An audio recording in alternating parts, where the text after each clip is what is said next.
আসেন এখানে এখন তো চতুর্দিকে বর্ষার পানি ফ্রেশ মাছগুলো পাইলেন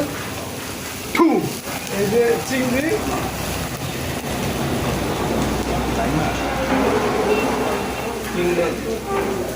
আজকে আপনাদের জন্য চিংড়ি ভাজা হচ্ছে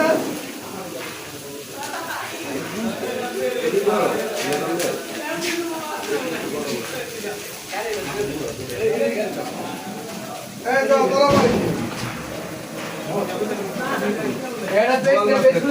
আমাদের নতুন আসছে মার্কেটে এখন আগে একটা কথা ছিল এখন 2 লাখ হবে যদি রান্না ভালো হয় মাশাআল্লাহ কি ভাই আগে একটা স্যালারি নিয়ে ভাই আমি এই পাশে আগ্রহী হয়ে গেছি যাক মাশাআল্লাহ কারণ কোম্পানি তো ওনার হইতে